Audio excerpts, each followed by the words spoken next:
کہیں وہ اس کی بھیڑ تو نہیں چڑھ دیں گے. پاکستان جو اس وقت کافی مشکلات میں ہیں، سیاسی صورتحال میں اور معاشی صورتحال میں، پاکستان میں بھی الیکشن کا سین تو مجھے نظر نہیں آتا کہ کوئی بھی پارٹی اگر آج الیکشن ہوتے ہیں تو وہ اسٹرانگلی نہیں آ سکتی. 2013 کے بھی الیکشن جو ہے، میں نے پہلے بھی کہا تھا کہ جو 2013 میں الیکشن میں پارٹی حکمران بنے گی اس کے لیے مشکلات ختم نہیں ہوں گی. تو آپ کے سامنے غلط ٹائم پہ الیکشن ہوئے، نون لیگ پورا سال مصیبت میں رہی اور اپنے وزیر اعظم سے بھی ہاتھ دھویا ہمیشہ کی.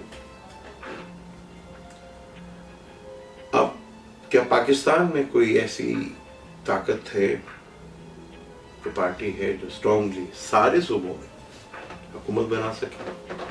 2013 کے الیکشن تو بڑے عجیب و غریب تھے. کے پی کے میں کوئی اور، سندھ میں کوئی اور، پنجاب میں کوئی اور، بلوچستان میں کوئی اور، کوئی ایک پارٹی اپنی حکومت میں بنا سکی. پیپل پارٹی جو پاکستان کی ایک بہت بڑی جماعت تھی، آج وہ ایک صوبے تک محدود رہ گئی. اب وہ کیا ایک صوبہ بھی لے سکے گی؟ سینٹ کا الیکشن اور جنرل الیکشن میں بہت فرق ہوتا ہے. پیپل پارٹی کے لیے بہت مشکل ٹائم ہے آگے بھی. پی ٹی آئی کی سب سے بڑی ناکامی کی وجہ یہ ہے کہ جو الیکشن دور ہوتے جا رہے ہیں یا پیپل پارٹی پاور سے دور ہوتی جا رہی ہے، اس کے اندر کے حالات ہی خراب سے خراب تر ہوتے جا رہے ہیں. وہ ابھی تک ایک سٹیبل پارٹی نہیں بن سکی. کہ آنے والے وقتوں میں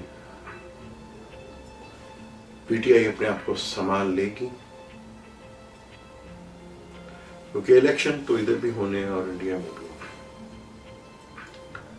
91 یا 3 کے الیکشن میں انڈیا میں راجیو گاندھی کا قتل ہوا. 2007 الیکشن کے دوران پیپل پارٹی یعنی بہت بڑی بے نظیر بھٹو کا قتل ہوا. تیسرا الیکشن کا خاموشی سے گیا، کوئی نقصان نہیں ہوا. ہمارا بھی دوسرا الیکشن، بلکہ اب یہ دوسرا ہوگا الیکشن. 2007 میں تو ہم ایک لیڈر سے ہاتھ دھو بیٹھے. کیا ان دونوں ملکوں میں الیکشن کے دوران کسی لیڈر کی موت تو نہیں ہو سکتی؟ کیا پاکستان میں الیکشن ہوں گے بھی؟ 2018 میں تو نظر نہیں آتی. اگر 2018 میں الیکشن، کیونکہ پاکستان میں نظام کی تبدیلی بڑی تیزی کے ساتھ نوین کر رہی ہے. یہ سسٹم تو مجھے اب چلتا ہوا نظر نہیں آتا. چاہے جتنا مرضی کا سیٹ لیں، دوبارہ الیکشن کروا کے دیکھ لیں، حال اس سے برا ہی ہوگا. 2 پارٹی نے الیکشن جیتا، دونوں پارٹی ختم. تیسرا الیکشن پھر پارٹی کو ختم کروائے گا. کیا ہماری مذہبی جماعتوں کو اتحاد کرنے سے کچھ ملے گا؟ مشکل. اب حالات کچھ اور ہیں. آپ کو وقت کے ساتھ چلنا پڑے گا، اپنے مفاد چھوڑ کے ملک کا سوچنا پڑے گا، ورنہ وقت بڑا ظالم ہوتا ہے. ہمیں اب اسٹرانگلی حکومت کی ضرورت ہے، چاہے وہ الیکشن سے ہے، چاہے کوئی اچھے لوگوں سے ہے، کہ اس خطے کے حالات بڑی تیزی کے ساتھ چل رہے ہیں. سی پیک کا مسئلہ بھی تو مجھے اتنی جلدی حل ہوتا نظر نہیں آ رہا. چائنا میں بھی اپنی